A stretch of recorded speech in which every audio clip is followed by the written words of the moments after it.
oke kita aku di sutradara deh iki ini.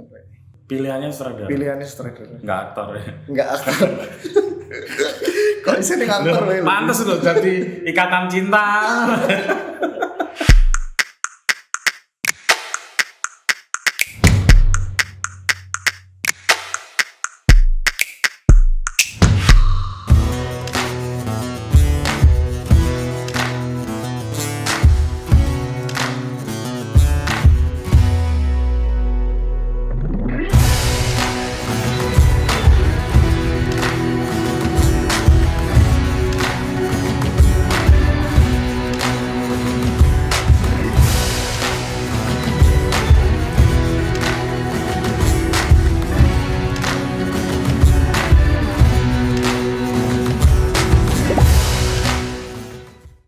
Halo teman-teman, ketemu lagi dengan saya Kepala Suku Mojo. Dan sore ini kami tim Mojo datang ke Ravacana Films langsung dengan salah satu pendirinya yang sangat terkenal. Waduh. Ora lah Mas. Agung Wahyu Prastyo. Halo Mas Betul. Halo, Gung. Kowe isih enom ya, Gung ya? Alhamdulillah Mas. 28 ya? 28. 28 tahun dan Cilik itu setahun yang lalu ya, Bung? Boom ya. Setahun yang lalu. Agustus besok setahun yang lalu Mas. Nah, sebetulnya setahun yang lalu mau minta ketemu Agung tapi nggak mungkin lah. Udah dipanggil banyak media. Sebenarnya mungkin loh Mas. Hah? Sebenarnya mungkin. Tenan nih. Tenan. Oh. Anu Mas repot Mas. Ora.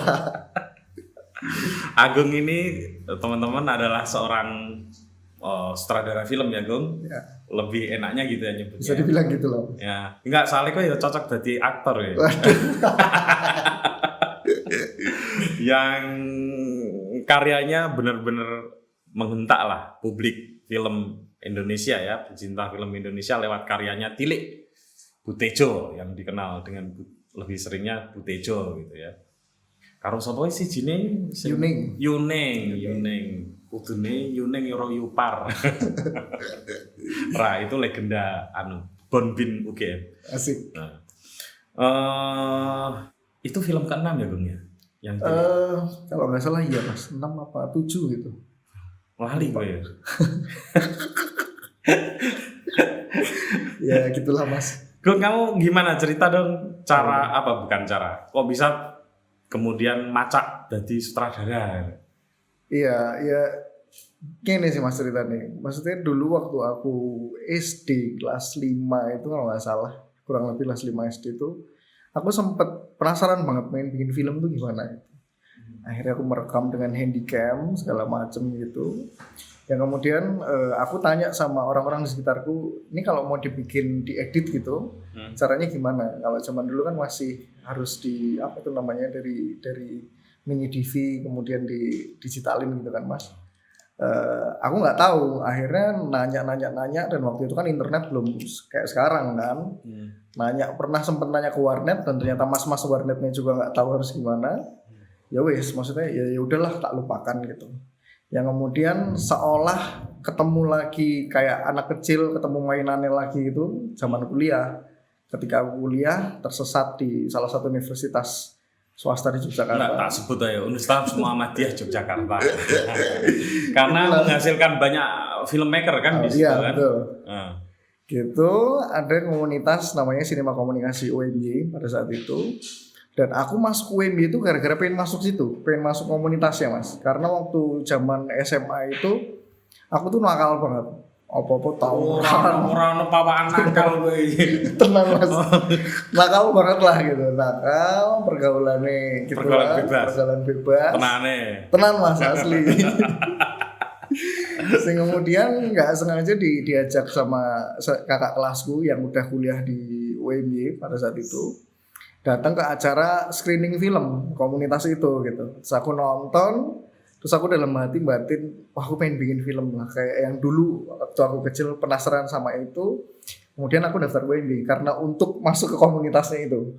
Karena pada saat itu aku taunya hanya komunitas film ya itu gitu. Aku nggak tahu skenanya seperti apa. Kowe mbiyen SMA ndi? SMA mana? Muhammadiyah 7. Muhammadiyah 7. Ya. Oh, yo wajar lah. Muhammadiyah 7 kok UMY itu sesuai dengan jalan yang linear ya Mas. Ya. gitu. Ya wes akhirnya nyemplung di situ, banyak belajar dari senior gitu karena workshop segala macem. 2012 masuk JAF. Jadi volunteer JAF sampai itu Jogja Nepek Asian Film Festival. Jogja Asian Film Festival ya. Sampai sekarang masih di JAF. Sebenarnya aku banyak tumbuh belajar film itu juga di JAF salah satunya. Gitu karena ketemu banyak senior kan ya, Mas Iva dan yang lainnya gitu. Ya wes. Dari situlah aku menganggap JAF itu juga sebagai sekolahku dan aku selalu melihat update film-film pendek tahunan gitu yang masuk festival. Di situ aku observasi, terus belajar, terus membuat akhirnya sampai sekarang kayak gitu. Apa film pertama yang kamu bikin? Judulnya itu apa? Kodok? Bukan. Judulnya dulu Percintaan. Ya judulnya saya. Kodok. Dulu aku bikin film percintaan. Pertama kali bikin film jadi sutradara itu judulnya Untuk Yanti kalau nggak salah. Itu percintaan yang ngampung kan kayak. Dan ya wes menurutku itu adalah film yang gagal menjadi film proses gitu. Terus 2014 aku bikin Mak Cepluk Mas. Mak Cepluk ya itu yang kemudian mulai akhirnya masuk ke beberapa festival, dapat apresiasi. Ya, dari situ aku semakin menggali lagi lah. Dan merasa menemukan jebul passionku nih gini kan. Karena aku memutuskan untuk berkarir secara profesional di ranah itu. Kapan kamu memutuskan untuk berkarir? 2014 itu Mas. 2014. Belum terlalu lama ya? Belum terlalu lama. Nah itu lewat karya apa kamu merasa ini nih? Gitu. Lewat Mak Cepluk itu. Mak Cepluk itu. Apa yang membuat kamu merasa aku kayaknya cocok nih di sini lewat pengalaman Mak Cepluk itu? Aku merasa ketika bikin film itu satu hal Mas, aku tuh healing ketika bikin film. Dan aku merasa ketika bikin film itu karena dulu tuh aku orangnya susah ngomong sebenarnya. Oh iya. Iya, susah ngomong, cenderung pendiam. Yang akhirnya gara-gara membuat film belajar banyak kanan kiri ini itu gitu. Dan ketika membuat Mak Cepluk semacam aku bisa mengkomunikasikan apa yang ingin aku komunikasikan dan itu ke deliver dengan baik menurutku. Dan itu semakin menyuntikku bersemangat untuk membuat film lagi. Yang akhirnya aku memutuskan, oke aku di sutradara deh. Pilihannya sutradara? Pilihannya sutradara. Nggak aktor ya? Nggak aktor. Kok di sini aktor? Pantes loh jadi Ikatan Cinta. Ya gitulah kurang lebih Mas. Sampai sekarang. Itu apa? Kamu ada nggak di fase merasa kok berat banget ya hidup dari film gitu? Oh pasti. Pasti. Itu Mas, 1 minggu sebelum Tilik itu akhirnya naik dan viral, aku ente-entean. Maksudnya aku kehabisan energi, pandemi pula, aku nggak punya uang 1.000 rupiah pun. Orang dramatisin untuk serius Mas, orang apa sih aku serius. 1.000 rupiah pun aku nggak punya. Job waktu itu adalah beberapa tapi akhirnya cancel semua. Sehingga kemudian ya dulu tuh waktu aku setelah bikin Mak Cepluk dan aku ngomong aku pengen jadi sutradara, banyak tuh senior yang ngomong gue siap ngelih po jadi sutradara segala macam gitu ya. Wah, siap ngelih itu siap lapar. Ya, siap lapar po dengan kondisi menjadi seorang filmmaker yang seperti itu gitu. Dan ternyata di titik 2019 2020 itulah aku merasakan titik-titik ya mungkin fase krisis kalau Mas. Setelah 5 tahun 6 tahun ya. 6 tahun. Dan kemudian 1 minggu sebelum viralnya Tilik itu aku Jumatan berdoa lama banget itu di masjid aku Mas. Masjid ya trauma. Sama ngerti itu bisa dipakai oleh calon-calon sutradara. Dulu Mas Agung berdoanya di masjid ini. Amin. Masjid Muhammadiyah? Enggak. No. Bukan Muhammadiyah, tapi hijau sih. Tapi bukan Muhammadiyah. Oke. Bener-bener aku berdoa lama itu Mas. Maksudnya bener-bener minta petunjuk piye gitu. Sampai aku mau mendaftar menjadi ya kerja kantoran lah segala macam. Dan aku berpikir masa iya aku menggadaikan passionku ya kayak yang akhirnya ternyata 1 minggu setelah itu dijawab ada jalan gitu, sangat terang gitu menurutku. Ya, waktu itu sudah ada agenda memang untuk me-launch Tilik? Sudah ada agenda dan sebetulnya sejak pandemi itu kita udah mulai membangun channel YouTube. Bikin iseng-isengan karena nggak ada project kan, bikin project sendiri yang ternyata kok sebab akibatnya banyak gitu Mas. Tilik itu sudah ditonton 25 juta kali. Iya sampai sekarang. Iya sampai sekarang. Aku dewe wis nonton ping 6. Luar biasa. Matur nuwun Mas Putut. Jadi aku biar ya setahun yang lalu itu kadang-kadang kalau lagi stres kan baleni nonton tile. Iya. Menarik nih. Iya. Kan mungkin karena film pendek dan di YouTube ya sehingga mudah untuk ditonton ulang gitu. Gung bisa cerita Gung soal awal mula Tile ini sudah banyak diceritakan tapi aku pengen lah di sesi ini kamu cerita lagi. Ya, Tile itu sebenarnya kan film produksi tahun 2018 Mas. Yang mana sebetulnya cerita ini udah ada di 2016. Karena aku dan Mas Bagus Sumartono penulisnya itu memang cukup dekat. Aku kalau bikin film bisa dibilang dia mentorku ketika bikin tulisan film lah, naskah film. Ini beliau ini siapa Mas Bagus ini? Mas Bagus Sumartono ini dia memang dari dulu tuh penulis naskah film. Penulis cerita-cerita gitulah, cerita-cerita pendek. Dan aku tuh sebetulnya dulu ditemukan beliau itu waktu kuliah. Ada sesi workshop bersama beliau. Dan saat itu aku merasa nyaman ngobrol sama dia dan belajar menulis sama dia itu merasa nyaman. Dan kemudian setelah lulus kuliah aku masih intens sama dia. Sampai ketika aku mau bikin film tuh selalu ngomong sama dia, Mas aku mau bikin ini, kowe moco gelem ra. Terus akhirnya dia selalu ngasih feedback. Nah di tahun 2016 itu aku ngobrol di angkringan sama dia dan dia cerita soal tilian itu. Aku mau sore ketemu ibu-ibu rombongan ngono-ngono kae ning cerak rumah sakit. Tit ngono ya. Terus akhirnya suka gue dia cuma cerita gitu Mas sama aku. Nah setelah cerita itu aku sampai pulang tuh mikirin kejadian itu. Maksudnya iki kok ceritanya seksi banget ya menurutku. Padahal kamu belum pernah ya? Belum pernah sama sekali. Justru karena itu terus aku ngobrol sama produserku Elena, tak ceritain aku tadi ceritain Mas Bacok gini wes setahun itu Mas tak ampet tuh. Terus selalu ada di pikiranku pengen bikin film ini ya gitu. Akhirnya 2017 memulai untuk gimana kalau kita bikin ini gitu. Kita observasi dulu segala macam. Akhirnya mundur duluan karena merasa kayaknya effortnya gede banget nih bikin ini gitu. Budgetnya mungkin cukup besar bikin ini karena truk segala macam gitu kan. Akhirnya nanti dulu gitu. Akhirnya 2017 bikin yang lain dulu. 2018 ada program dana istimewa dari Disput DIY. Itu dana yang sebetulnya udah ada tahunan dari tahun 2014 kalau nggak salah. Kamu baru sekali ikut? Aku baru sekali ikut itu. Dan dapat? Dan alhamdulillah dapat. Oh enggak ding, aku 2 kali Mas. Setahun sebelumnya aku ngikut tapi dengan naskah yang kejar tayang, malamnya aku bikin, besoknya disubmit gitu. Nggak lolos. Nah, iya maksudnya yang lolos baru sekali. Lolos sekali pitching. Waktu itu gosip-gosipnya juga Tile itu kayaknya mau nggak dilolosin karena tandeman sama satu judul apa gitu aku lupa. Dan akhirnya alhamdulillah kita lolos. Kalau boleh tahu Gung berapa dapatnya? Itu sekitar hampir 200 juta Mas. 200 juta dan itu angka yang bisa dibilang waktu itu paling tinggi se-Asia kalau nggak salah pendanaan film itu. Dan alhamdulillah dapat itu. Nah dari situlah belajar banyak kan akhirnya Mas. Kita emang dari awal ngedesain dapat duit tuh nggak pengen ngambil untung gitu, tapi gimana caranya dihabisin buat benar-benar belajar gitu. Enggak, teman-teman, dana ini maksudnya dana keistimewaan ya. Jadi di Jogja itu ada dana ya namanya dana keistimewaan. Salah satunya dipakai untuk para kreator lah ya. Betul. Untuk dunia kesenian, salah satunya untuk film. Gede juga Bang 200 ya. Iya. Pada saat itu juga kita merasa paling besar lah itu uang paling besar yang pernah kita dapat untuk bikin film saat itu gitu. Saat ini ya enggak. Amin.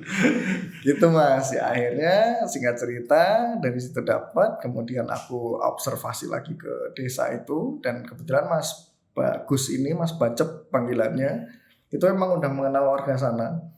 Dan dia memang punya cita-cita bikin sebuah rumah literasi gitu di sana.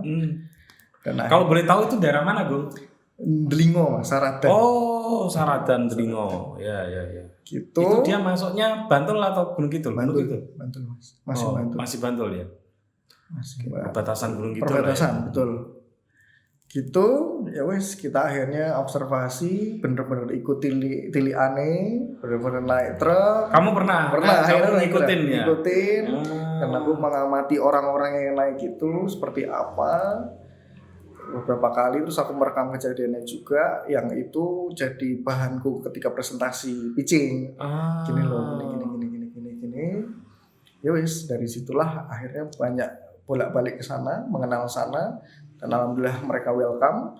Dan pada saat itu kita tahu kalau di sana aktif toperan segala macem, event tahunan itu mas. Ya wes, kenapa enggak kita saling silang aja. Maksudnya pemeran-pemeran nanti yang ada di Tilik sebagai figuran, ya murni orang sana aja sekalian gitu. Buat diajak main gitu ya. Ya wes, akhirnya mereka open dan sangat enjoy dengan prosesnya. Jadilah si Tilik ini gitu mas. Tapi bintang yang kamu pilih itu bukan orang kesana kan, yang Butejo Bukan, sama. yang 4 pemain ini bukan. Bukan, selain 4 itu semua. Nah, kamu gimana memutuskan ini akhirnya aktornya ini, aktrisnya ini gitu? Itu gimana?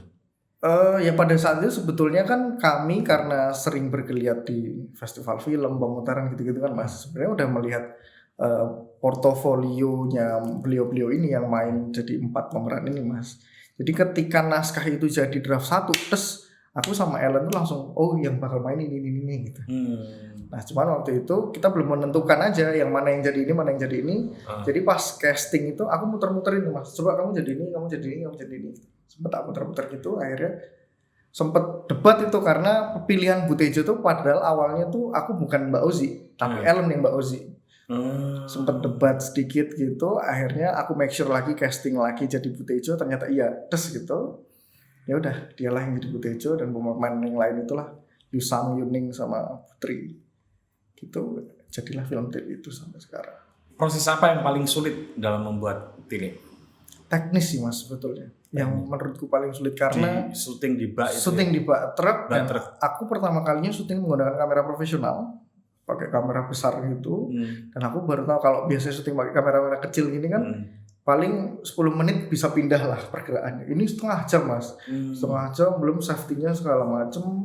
Jadi itunya yang jadi kendala. Itu satu, sama sound sebenarnya. Karena filmnya sepanjang jalan di atas truk dan bergerak dan ngobrol pula, sound jadi salah satu. Dan itu jadi catatan kuratorial waktu itu. Ini film harus soundnya harus bagus gitu, kalau enggak kacau gitu. Dan kita fokus sama itu. Kalau ngatur pemain yang lain itu kan banyak banget ya di dalam bak truknya itu. Itu kesulitan nggak dengan warga desa sana? Alhamdulillah sih enggak ya mas, karena pada saat itu 4 pemain yang sering main film ini juga secara nggak langsung merangkul mereka, sehingga mereka juga ngerasa fun di situ gitu, seolah-olah sedang tidak acting ya, suka biasanya lah kalau tilian biasanya piye gitu. Itu aja, cuman yang paling kendala-kendala kecil matanya ke lensa gitu-gitu, kecolong gitu-gitu ya. Biasalah kayak gitu. Oh gitu ya. Itu aja. Terus waktu itu meledak gitu ya. Apa kata warga di sana? Apresiasinya gimana? Waktu itu booming itu aku baru komunikasi sama warga sana seminggu atau 2 minggu setelah itu kalau nggak salah mas, karena waktu itu kan kita terus wirawiri segala macam, tidak mana nggak sempet. Nah beberapa warga sana kayak Mas Gotrek itu yang supir truknya itu sempat terisi, warga sana mas, itu supir truk asli, supir truk asli. Beliau itu malah sempat risih karena didatangi wartawan segala macam dan nggak biasa kan mas, sampai disuruh ke Jakarta, udah dibeliin tiket nggak jadi datang. Karena nyopir karena dia lebih memilih nyopir truk dan nyaman dengan itu mas, ketimbang dengan dunia entertain segala macam itu gitu. Ya ada plus minusnya lah, karena plusnya ya Saradan sampai detik ini sekarang cukup menjadi sorotan dan cukup dipedulikan artinya sama pemerintah sekarang. Tapi ya minusnya ya mereka ternyata beberapa ada yang nggak nyaman dengan exposure itu gitu mas. Jadi ya gitu. Itu kan jadi nggak langsung diunggah kan? Ceritain dong proses itu 2 tahun kalau nggak salah. 2 tahun mas. Di mana ya nggak dikeluarin. 2 tahun itu sebenarnya kita puterin di festival film mas. Tahun pertama itu alhamdulillah kita menang Piala Maya, dapat Piala Maya. Terus tahun-tahun berikutnya itu kita masukin ke beberapa festival film dan rata-rata kalau di luar festival film luar itu banyak gak tembus karena durasi. Karena Tilik kan durasi 32 menit tuh Mas. 3224 ya kalau nggak salah. 32 hafal banget. Pas Hafal, itu. Bung. Itu karena perkara durasi Mas. Karena kalau di festival kalau film nggak di antara kurang 15 menit sampai 24 menit nggak bener-bener gigit buat mereka, slotnya sayang. Karena 32 menit itu bisa jadi 2 slot film kan Mas. Oke. Sementara ini 1 slot film. Nah, ya nggak apa-apa menurut kami, ya itu kan objektivitas juri atau kurator segala macam. Ya. Cuman bagi kami selama 2 tahun muter-muter itu ya di pemutaran alternatif, festival film nggak tembus, aku sama Ellen merasa iki piye yo, kok kami merasa film ini tuh bagus tapi tidak bisa tembus gitu. Oke. Dan kami dari awal itu mendesain film ini bagaimana caranya film ini bisa ketemu penonton sebanyak-banyaknya. Bahkan aku pitching pun presentasi seperti itu gitu. Aku akan bawa ini kalau nantinya nggak lolos ke festival segala macam, kami akan bikin pemutaran film di kampung segala macam gitu. Nah ternyata sayangnya waktu itu nggak bisa kejadian karena nggak ada budgetnya segala macam. Terpaksa harus oke lah nggak apa-apa. Akhirnya keputusannya keluar di YouTube karena satu itu bisa diakses sebanyak-banyaknya orang, 2 paling nggak kita campaign bahwa nonton film legal lah kayak gitu. Dan ketiga ya kemerdekaan soal bikin film itu karena 17 Agustus kan Mas rilisnya. 3 alasan itulah yang akhirnya melandasi kami untuk ngerilis itu di YouTube. Dan waktu itu 1 tahun 2 tahun sebelum itu tuh sebelumnya kami selalu berdesas-desus di antara anak-anak film sebenarnya Mas, bahwa nek film ini loh YouTube ya apalah gitu loh. Semacam itu tuh bukan film yang eksklusif akhirnya gitu. Karena kan udah ke publik ya udah gitu. Tapi kami waktu itu merasa ada celah nih di YouTube gitu. Gimana caranya untuk mendistribusikan sebuah karya film ya, akhirnya disitulah kami coba dan alhamdulillah publik akhirnya ketemu, relate mungkin Mas, dan film-film kami yang lain akhirnya kena imbasnya juga kan. Begitu pula dengan film-film pendek yang lain gitu. Kamu membayangkan exposure-nya sebesar itu nggak waktu itu? Sama sekali nggak membayangkan. Targetku waktu itu 1 juta penonton, udah syukur banget. Targetnya waktu itu. Itu di seminggu pertama aja udah tembus tuh ya? Tembus Mas, 1 hari 1 juta waktu itu. Iya. Apa yang kamu rasakan begitu tembus 1 juta?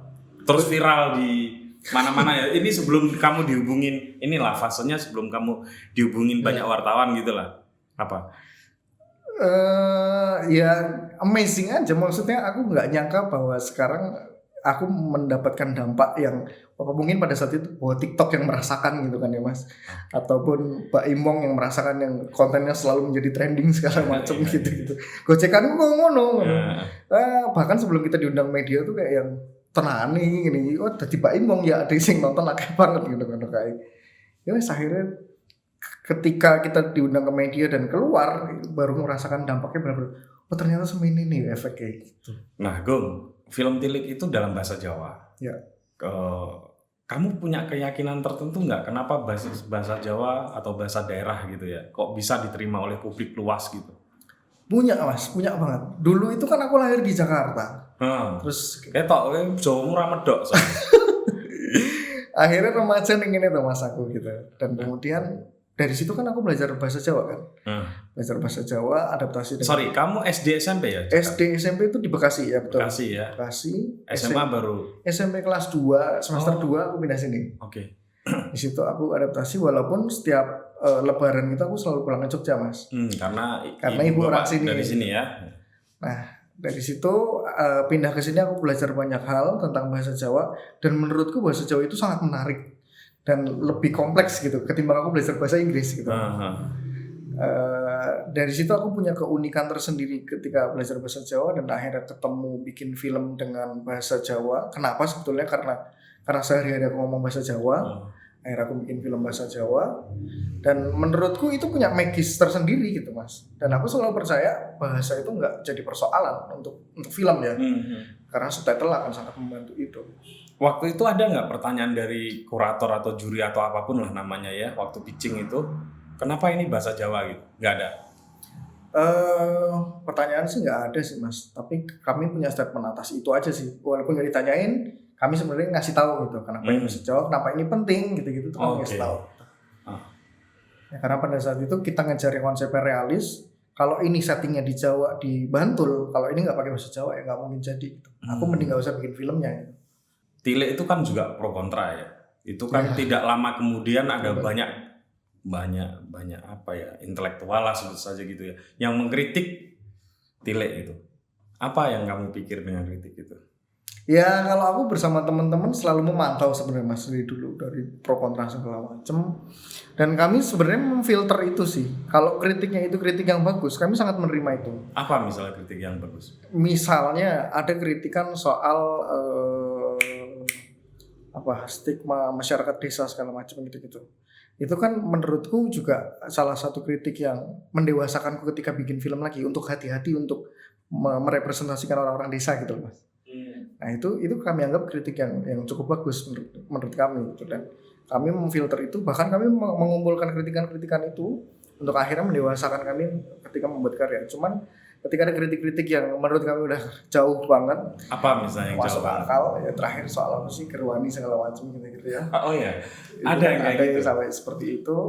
Ya akhirnya kami ya udahlah, ini udah gak masuk akal buat kami. Yang aku baca agak serius itu bukan itu malah kritiknya. Kritiknya itu kok orang Jawa sekarang pakai jilbab semua ada.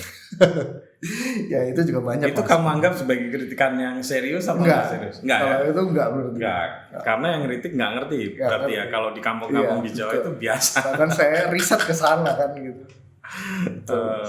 Aku di saat itu mungkin sempat ya nongolin di Twitter atau waktu itu di Facebook ya. Waktu itu aku lagi ke Pantura. Yes. Terus nonton ketoprak tuh. Nonton ketoprak siang-siang nih ketopraknya.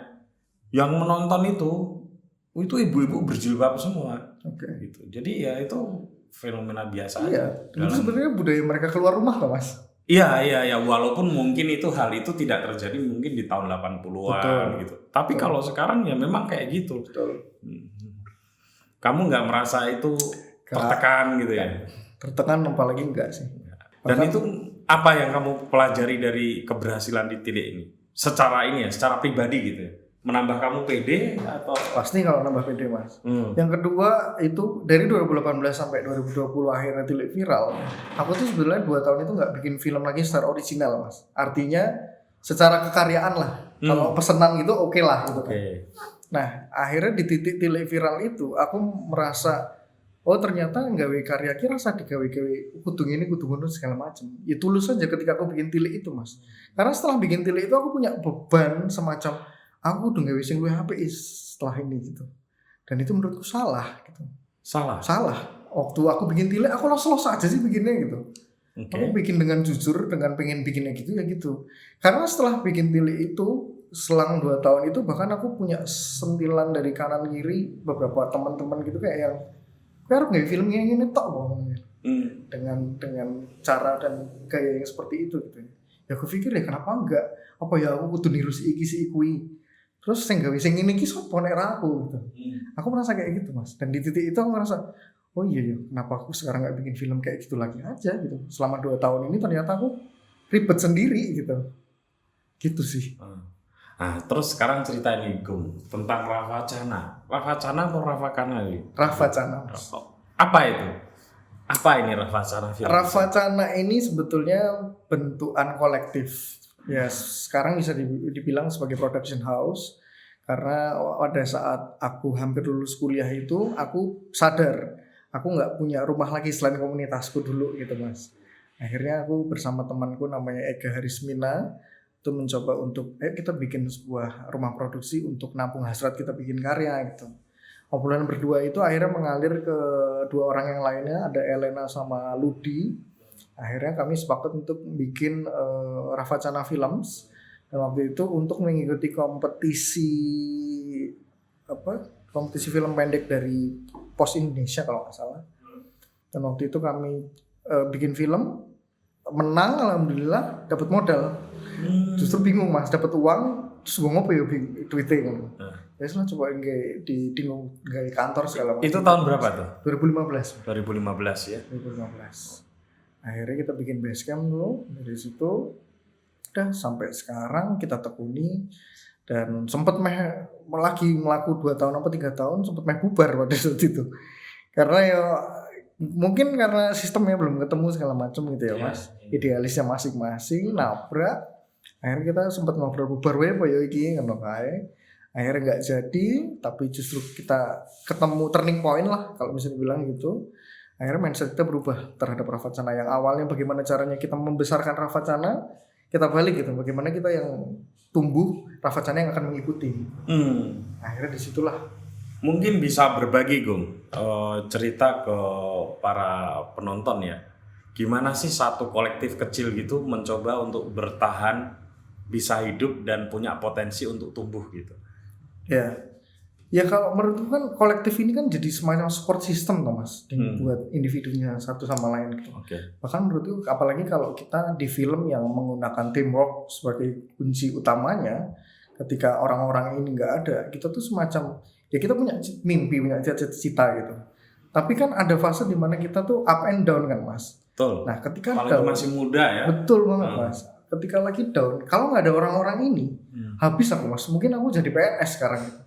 Tapi karena ada orang-orang ini yang selalu ngingetin aku punya cita-cita, yang selalu nguatin aku ketika aku lagi down, akhirnya tumbuh semua dan kita saling mengingatkan satu sama lain gitu. Dan kita saling keras gitu loh Mas satu sama lain. Nanti targetmu apa, piye, progresmu apa segala macem gitu. Dan di situ itu kenapa sekarang Ravacana ketika sudah menjadi sebuah perusahaan tetap asasnya tetap kolektif gitu. Karena itu nafas kami lah gitu. Terus cara menghidupi secara finansial gitu sudah ketemu nggak modelnya itu, Gung? Kalau sekarang ya alhamdulillah udah ketemu ya Mas. Tapi zaman-zaman dulu ya kita nggak tahu juga. Bahkan dulu kan siapa yang kenal Ravacana Films itu? Siapa yang kenal Agung, Ellen, Ludi dan Ega gitu-gitu. Kalau nggak orang-orang film gitu. Nah itu yang jadi tantangan besar kan sebetulnya Mas. Ya kita coba semua cara kita cobalah, bikin proposal lah, bikin sepele kartu nama terus kita bagi-bagiin di mantenan gitu-gitu itu kita lakukan gitu. Ketika kita bikin film terus filmnya nggak bisa ketemu penontonnya, ya kita cari penontonnya, kita bikin pemutaran segala macem kayak gitu-gitu Mas yang kita lakukan. Kamu dipanggil Coach Lak itu kenapa sih? Kok tahu sih maksudnya? Iya, aku tuh dari Coach Lak itu apa ya? Koplak kalau dalam bahasa yang lain ya, Coach Lak itu mirip ya, bener nggak? Bener. Nah, kenapa Gus? Itu dari SMP sebenarnya. Pas aku pindah Jogja, jadi pas pindah Jogja tuh aku sempet dipukulin dulu karena anak Jakarta kok songong gitu lah, gitu kan. Segala macam dipukulin lah. Oh, mesti tekorennya lu gue. Enggak, tapi aku rada kemaki kan.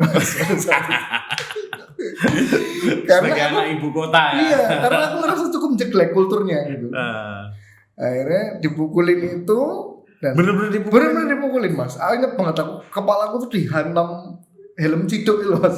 Sampai helmnya belah dua gitu. Nah, tapi orang yang mukulin itu jadi sahabatku akhirnya dan dia yang namain aku Coach Lak.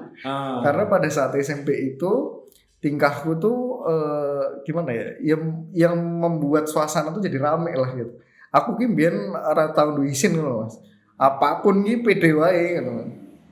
Setelah itulah akhirnya dinamain Coach Lak sampai sekarang bawa Coach Lak.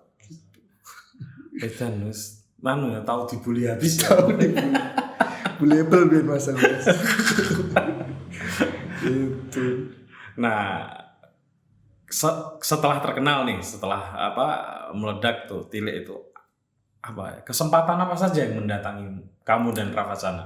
Wow, banyak Mas. Banyak ya. Dan itu bagaikan cahaya gitu. Bisa dibilang gitu. Dan itu sangat menjadi ini sih. Jadi sebenarnya jadi warning alarm buat kami sih. Kayak yang kita jadi terlena apa enggak nih gitu. Karena terlena maksudnya? Ya karena cahaya segitu banyak, kesempatan begitu banyak. Kalau kita salah langkah, bisa habis loh Mas gitu. Misalnya salah langkahnya. Ya kalau ternyata kita masuk ke industri gitu, dan industri kan ya cukup jahat tuh Mas. Dan kita nggak benar-benar memilah-milih yang tepat untuk meneruskan visi kami. Visinya kan belok tuh nanti. Bahkan bisa dibilang nih Mas, beberapa waktu yang lalu setelah Tilik viral aku berangkat ke Jakarta. Berangkat Jakarta seminggu lah aku di sana. Pulang ini naik kontuku mobil karo omah iso Mas. Tapi kami menolak itu gitu. Karena menurut kami apa tuh? Tawaran dan kita dipaksa untuk tanda tangan kontrak pada saat itu gitu. Dan kami alhamdulillah punya iman yang cukup bagus gitu ya. Kami merasa gitu. Nggak, apa yang membuat kamu bisa bertahan menerima tawaran segede itu? Gak masuk akal pas menurut kami gitu. Dengan waktu yang kami dituntut untuk membuat cepat segala Ya, macam. membuat Tilly harus film lah menjadi ya. film panjang. Okay. Dan padahal kami merasa Tilly itu udah selesai sebagai film. Gitu ya. Tilly nggak ada versi panjangnya menurut kami. Jadi orang ngasih duit kamu untuk mengembangkan Tilik menjadi film layar lebar itu kamu tolak? Waktu itu kami tolak. Waktu itu, sekarang diterima lagi. Sekarang enggak. belum. Belum. Karena pada waktu itu juga kami nggak mau tergesa-gesa sih Mas. Maksudnya ketika ada tawaran banyak itu ya kita nggak mau kalap lah gitu. Kalau nalan atau ngelakukan lah. Nggak mau kalap tuh artinya ada yang diterima, ada yang enggak. Ya gitulah. Ya kan tidak semua diterima. Iya, tidak semua diterima. Akhirnya kan ada beberapa tawaran yang akhirnya kami terima juga gitu. Dengan produk yang lain ya. Dengan produk yang lain. Apa kayak gitu itu berat loh itu, Gong. Berat, Mas. Kamu sempat agak keras gitu dengan kolektif atau justru kolektif yang justru mendukung supaya tidak seperti itu? Justru kolektifku Mas yang selalu ngingetin ojo lali ngetak lemah, ojo lali ngetak lemah.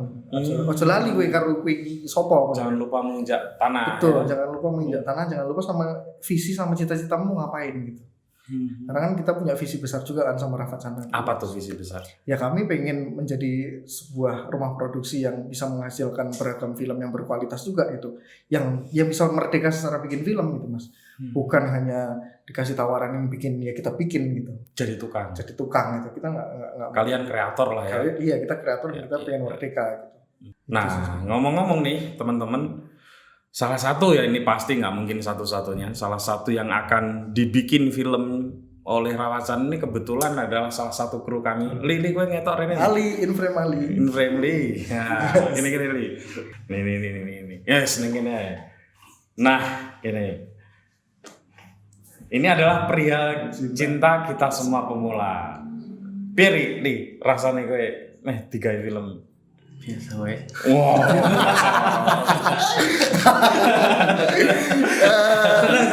Senang. Alhamdulillah. Neng tidak berharap kamu jadi aktornya kan? Yang penting royalti nih sih Mas.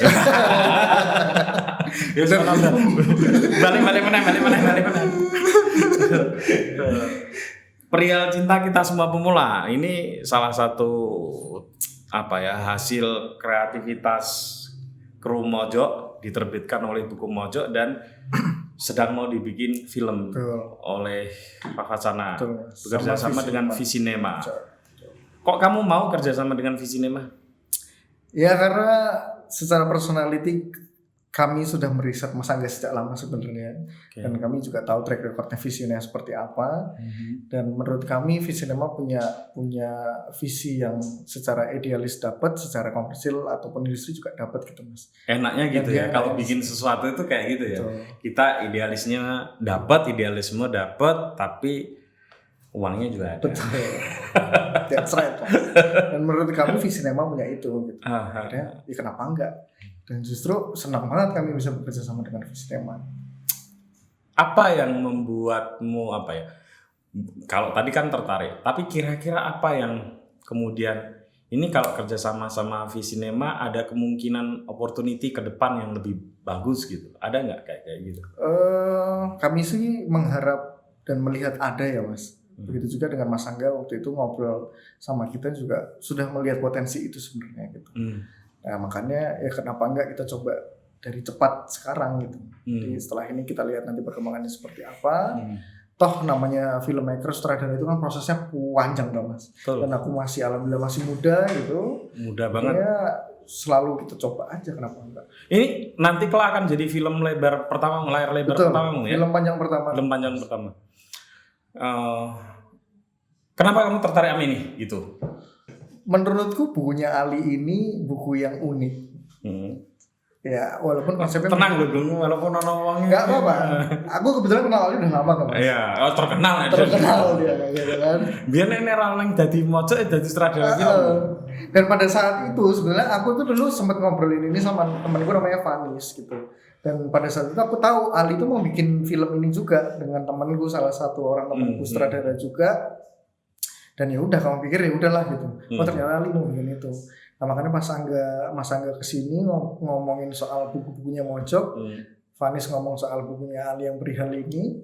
Ternyata Mas Angga tertarik dan nyoba ngubungin Mas Putut segala macem. Dan aku langsung akses Ali tuh pada saat itu. Li, ini tuh sebenarnya boleh nggak sih dibikin film gitu? Atau ternyata udah dibikin film? Terus jawabannya Ali apa? Oh rasakan. Boleh dengan senang hati. Tapi sebenarnya ini udah mau dibikinin film dan udah bikin proposal sama Ali dan teman gue itu Mas. Nah, tapi mungkin gimana perjalanannya aku nggak tahu dan ternyata ya ini ada kesempatan terbuka lebar, kenapa nggak kita ambil? Ya udah aku dan Ali oke. Yuk kita jalan bareng-bareng. Kira-kira apa yang menarik dari buku ini? Sederhana tapi membuat mikir yang melebar menurutku Mas. Sesimpel itu sebenarnya. Tapi ini soal cinta-cintaan loh. Yes. Semua orang melewati fase-fase ini loh. Iya Pak. Iya kan? Kamu kan udah menikah. Iya.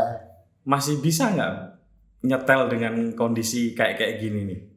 Karena aku baru saja menikah, mungkin kemungkinannya akan sangat besar iya Mas. Kamu pernah nggak sih bikin film tentang cinta? Pernah yang tak sebutin pertama kali itu dan itu pertama kali aku menyutradarai dan itu menjadi film proses yang cukup gagal lah waktu itu. Sekarang akhirnya ditemuin ini lagi. Makanya ini jadi dulu film pendek pertama jadi sutradara, sekarang ini film panjang pertama justru sutradara juga gitu. Apa yang paling menantang dari mengeksekusi buku ini menjadi naskah film dan kemudian nanti memfilmkannya? Ngomongin drama nih Mas ya, karena mungkin aku orangnya sebenarnya nggak drama-drama banget. Karena tadi kan aku sempat nyinggung kalau aku tuh bikin film tuh healing Mas. Karena banyak drama yang terjadi di hidupku, yang itu tuh sebenarnya aku escape dari itu gitu Mas. Dan aku untuk healing itu ya ke film segala macam. Nah, aku menghindari drama-drama yang terjadi. Nah sekarang aku harus dihadapkan untuk masuk ke drama itu, dan itu menjadi menarik banget. Gitu ya? Ya. Nggak tahu nanti jadinya gimana. Kalau kayak gini nih, ini biar pemirsa tahu nih, apa yang dilakukan oleh seorang calon sutradara sekaligus seorang pemilik, salah satu pemilik rumah produksi begitu ya, ketika mendapatkan naskah dan mau difilmkan, apa yang prosesnya itu kayak apa sih gitu? Selalu balik ke pengalaman empirisku pasti Mas. Aku sudah ngapain aja dan apa kaitannya terhadap apa yang sedang pengen aku buat. Dan tarikan-tarikan itu yang coba aku kumpulin dulu semuanya, dan empiris-empiris itu yang coba aku kumpulin beserta observasi yang nantinya akan aku lakukan gitu. Nah, itu coba aku kumpulin, tentunya nanti kita brainstorming bareng-bareng, dan akhirnya ketemulah nafas film ini apa sih gitu. Gitu. Ini lagi proses terus itu proses ya? itu. Dan proses itu gimana tuh? Kamu capek atau menantang? Menantang sekali Mas, dan aku super excited sebenarnya sama ini karena satu, super excited. Iya dong, film yang pertama, kedua bukunya dari temanku sendiri. Oh iya. Gila. Terus kamu bisa ngecek tweet-tweetnya gitu ya, kira-kira apa gitu. Jane Ali piye to. Kalau kayak gitu tuh kamu membayangkan aktornya itu walaupun pasti nggak Ali lah ya. Neng kira-kira ada unsur-unsurnya mirip-mirip Ali gitu nggak? Sejauh ini enggak sih. Enggak ya, sogong. Aja ya Mas. Jujur aku belum tahu nanti pemainnya siapa. Belum tahu ya. Surprise lah itu nanti. Tapi kira-kira memang belum kamu pilih ya, belum didiskusikan gitu ya. Kira-kira ada kemungkinan nggak aktornya nggak dikenal gitu? Kayak maaf ya, Bu Tejo kan ya oke, di publik Jogja lumayan terkenal, tapi di dunia film kan tidak begitu terkenal ya. Gitu. Kemungkinan itu sangat ada kemungkinan kalau buat aku ya Mas. Ini dari perspektifku. Ada kemungkinan ya. Sangat ada kemungkinan itu. Karena aku nggak melihat harus dia punya follower seberapa banyak dan segala macam gitu. Yang penting dia bisa masuk ke roh karakternya ini kan. Dan aku nggak peduli followersnya dia berapa. Atau ada kemungkinan orangnya sebetulnya belum pernah main film. Mungkin aja, kenapa enggak? Karena itu menantang gitu. Seru gitu. Seru ya. Terus yang terkenal ya, mungkin juga yang terkenal juga mungkin. Nah, kalau kayak gitu, kamu ya pasti kamu kemarin juga mengalami waktu di Tile itu kan juga berhubungan dengan aktor-aktor yang sudah punya pengalaman lah dibanding kamu. Ada nggak kemungkinan kendala kamu mendirect aktor-aktor yang punya nama gitu? Grogi duluan gitu? Sejauh ini ya mas, sejauh ini alhamdulillah sih gak ada. Karena grogi-grogi itu tak selesaikan sebelum-sebelumnya dari tahun-tahun inilah gitu. Pede lah ya. Nah, pede lah, udah pede. Tapi nggak tahu nih artis ibu kota kan aku belum pernah mas. Oh ya. Artis lokal aku pernah. Cuman satu hal yang tak yakini kalau aku tahu bener aku mau bikin film apa, seorangnya siapapun yang aku temui pasti aku pede mas. Tapi nek aku kurang ngerti aku harus bikin film apa, pasti aku. Dan kamu tahu persis ini mau dibikin kayak apa? Sejauh ini aku tahu persis. Oke. Gitu. Oke, Gong. Terakhir nih. Tilik bener nggak ada kemungkinan untuk dikembangkan gitu? Kemungkinan itu ada mas, tapi kita belum tahu kapan. Kita sebetulnya sedang menuju proses sana. Pun ada itu sebenarnya bayangan kami akan bentuknya bukan layar lebar sih, bukan film panjang tapi serial, series lah gitu. Ya kita ada ke arah sana, tapi aku belum bisa nyebutin nih apa dan gimana dan kapan. Ya kita tunggu aja, dan aku sebenarnya minta doa dari Mas Putut dan teman-teman semuanya. Kamu berdoa di masjid yang dulu itu loh. Ya siapa tahu gitu mas. Hidayahnya kayaknya bagus ya. Gitu mas. Nah Gong, ini belum berakhir dulu. Apa ya? Karakter kayak Butejo ini kan kemudian beredar di versi-versi yang lain ya. Ya. Itu gimana tuh? Kamu sebagai salah satu yang punya konsep tentang sosok Butejo selain tentu saja si penulis naskah ya? Ya banyak ya mas, sekarang aku, Ellen dan Mas Bajuk itu selalu diskusi banyak karakter yang akhirnya keluar. Itu entah jadi plesetannya atau mirip-miripin sama Butejo gitu-gitu. Tapi menurut kami ruhnya sama sekali nggak ada yang sama dengan Butejo yang kami bikin sih. Dan itu yang menurut kami yang bisa bikin itu hanya kami gitu. Dan silahkan kalau kalian mau melihat versi Butejo yang lain di luar sana ya silahkan. Tapi kami yakin yang punya Butejo aslinya original ya kami gitu. Oke, mantap. Gong, ini kalau ini terakhir banget nih. Siapa sutradara yang paling kamu sukai di Indonesia? Indonesia?